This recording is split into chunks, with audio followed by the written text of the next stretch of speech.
தமிழகத்தில் உள்ள பஞ்சபூத சிவாலயங்களில் அக்னி தலமாக விளங்குவது திருவண்ணாமலை அருணாச்சலேஸ்வரர் ஆலயம்.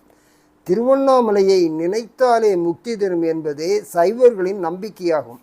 அருணாச்சலேஸ்வரர் மற்றும் அம்பிகையை தரிசிப்பது எவ்வளவு சிறப்பானதோ அதே அளவு இறைவனை மனதில் நினைத்து கொண்டு இந்த மலையை கிரிவலம் வருவதால் உள்ளமும் உடலும் நலம் பெறும். மொத்தம் 14 கிலோமீட்டர் சுற்றளவுள்ள கம்பீரமாக காட்சி தரும் அண்ணாமலையை சுற்றி எண்கோண வடிவில் 8 சிவலிங்கங்கள் அமைந்துள்ளன.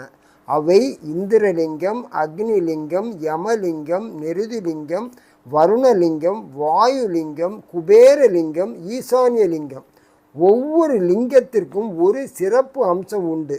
அது மட்டுமல்லாமல் வழியில் ஆதி அண்ணாமலை, நேர் அண்ணாமலை, சந்திர சூரிய லிங்கங்கள், 16 விநாயகர் கோயில்கள், 7 முருகன் கோயில்கள், ஆதி காமாட்சி அம்மன் என மொத்தம் 99 கோயில்கள் கொண்ட தெய்வீக கிரிவலை பாதையாக விளங்குகிறது. திருவண்ணாமலை கிரிவல பாதையில் சேஷாத்திரி சுவாமிகள், ரமண மகரிஷி, யோகி ராம் சுரத்குமார் ஆகியோரின் ஆசிரமங்கள் இருக்கின்றன. திருவண்ணாமலை கிரிவலம் தொடங்குவதற்கு முன் அண்ணாமலையார் கோயிலுக்கு அருகில் இருக்கும் பூத நாராயணரை தரிசித்து அவரின் அனுமதி பெற வேண்டும்.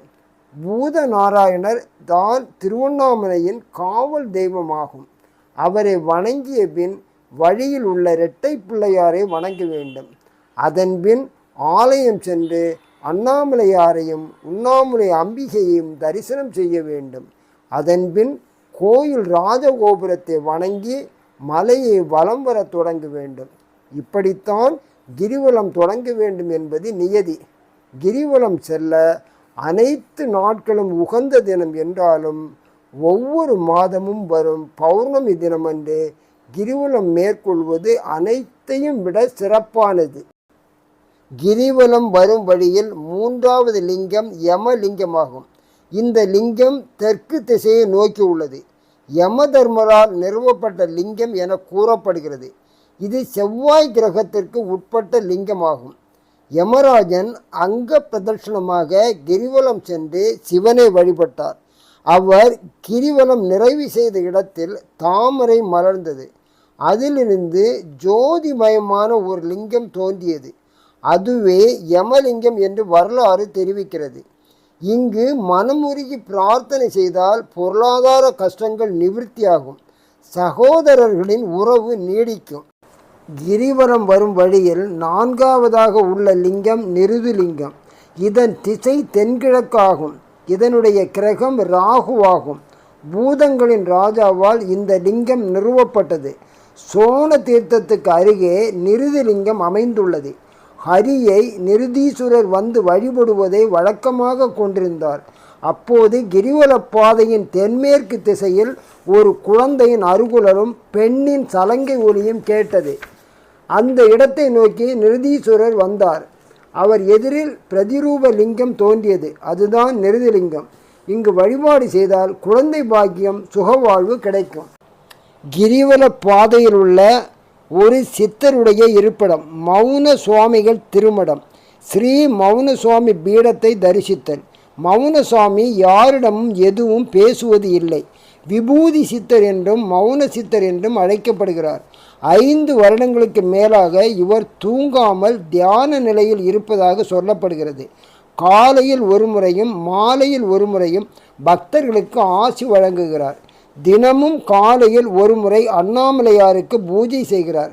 10 வருடங்களாக குளிக்காமல் யாரிடமும் பேசாமல் உள்ளார்.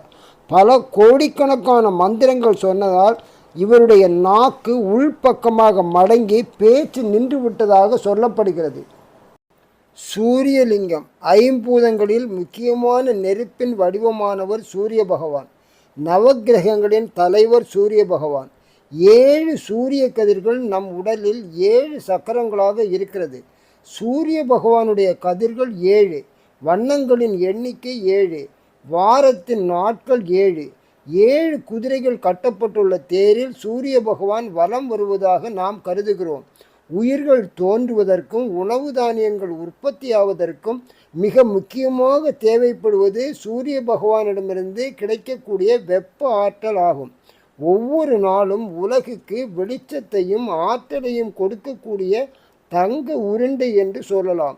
ஒவ்வொரு நாளும் கடவுளை நேரடியாக தரிசிப்பது என்றால் அது சூரிய பகவானை காலையில் உதிக்கும் போது தரிசனம் செய்வதுதான். காலையில் சூரிய நமஸ்காரம் செய்வது என்பது உடலுக்கும் மனதுக்கும் ஒரு இனிமையான ஆரோக்கியமான செயல். வருணலிங்கம் கிரிவலம் வரும் வழியில் 5வதாக உள்ள லிங்கம் வருணலிங்கம். இதற்குரிய திசை மேற்கு. மழை தரும் வருணதேவனால் இந்த லிங்கம் நிறுவப்பட்டது. இந்த லிங்கத்தை ஆட்சி செய்யும் கிரகம் சனி பகவான். இங்கு வருண தீர்த்தம் என்னும் தெப்பக்குளம் உள்ளது. நீருக்கு அதிபதியான வருண பகவான் அக்னி வடிவான அண்ணாமலையை முழங்கால் பிரதட்சணமாகவும் ஒற்றைக்கால் பிரதட்சணமாகவும் கிரிவலம் வந்து வழிபட்டார். அப்போது கிரிவல பாதையின் ஒரு இடத்தில் வானம் தொடும் அளவுக்கு நீரூற்று வளர்ந்தது. அந்த புனித நீரை உடல் முழுவதும் பூசி அண்ணாமலையை மெய்மறந்து வணங்கினார். வழி திறந்தபோது எதிரில் ஒளிமயமான வடிவில் லிங்கம் காட்சியளித்தது. அந்த லிங்கமே வருணலிங்கம். இங்கு வழிபட்டால் கொடிய நோயிலிருந்து விடுதலையும் புகழும் கிடைக்கும். கிரிவலம் வரும் வழியில் 6வதாக உள்ள லிங்கம் வாயுலிங்கம். இந்த லிங்கம் வடமேற்கு திசையை நோக்கி உள்ளது. வாயு பகவானால் இந்த லிங்கம் நிறுவப்பட்டது. இதை ஆட்சி செய்யும் கிரகம் கேது ஆகும். மூச்சு காற்றை நிலைநிறுத்தியபடியே வாயு பகவான் கிரிவலம் சென்றார். அப்போது அடி அண்ணாமலை அருகே சுகந்தமான நறுமணம் வீசியது. அதுவரை மூச்சை நிறுத்தி வலம் வந்த வாயு பகவான் நிலை தடுமாறினார். அங்கே பஞ்சகிருத்திகா மலர்களின் நடுவே சுயம்பாக லிங்க வடிவில் சிவன் காட்சி அளித்தார். அதுவே வாயுலிங்கம். இந்த கோயிலை அடையும் போது இயற்கையாகவே ஒரு அமைதி கிடைக்கும். இங்கு வழிபாடு செய்தால் எதிரிகள் தொல்லையிலிருந்து விடுபடலாம். பெண்களுக்கு நல்வழி கிடைக்கும். கண் திருஷ்டி தொல்லைகள் நீங்கும். சந்திரலிங்கம். சந்திரலிங்க சன்னதியில் சிவபெருமான் பிறையை அணிந்திருப்பதை காட்டும் பல சிலைகள் உள்ளன.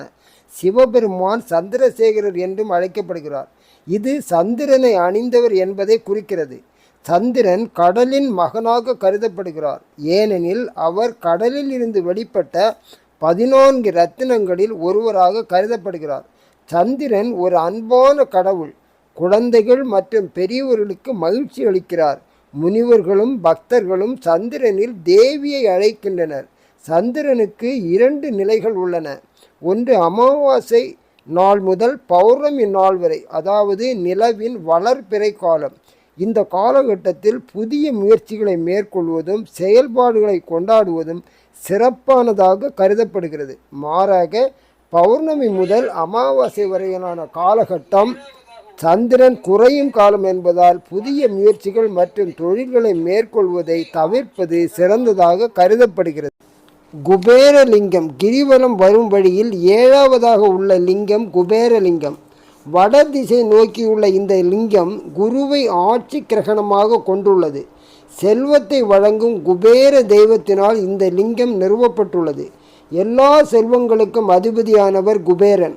ஆனால் ஆண்டியான சிவனின் அருள் வேண்டி குதிகால் நடையுடன் குபேரன் கிரிவலம் சென்று வழிபட்டார். அப்போது விஷ்ணுவும் லட்சுமியும் சேர்ந்து அண்ணாமலையாரை வலம் வரும் காட்சியை குபேரன் தரிசித்தார். அந்த இடத்தில் சுயம்புவாக தோன்றியதே குபேரலிங்கம். இங்கு இறைவனை வேண்டினால் பொருளாதாரம் உயரும், மன அமைதி கிடைக்கும். அருள்மிகு ஈசானிய லிங்கம். கிரிவலத்தில் உள்ள கடைசி லிங்கம் ஈசானிய லிங்கம். வடகிழக்கு திசையை நோக்கியுள்ள இந்த லிங்கம் ஈசானிய தேவரால் நிறுவப்பட்டது. நாமெல்லாம் சவம், அவன் ஒருவனே சிவம். உடலெல்லாம் சாம்பல் பூசி மயானம் காக்கும் ஈசன்.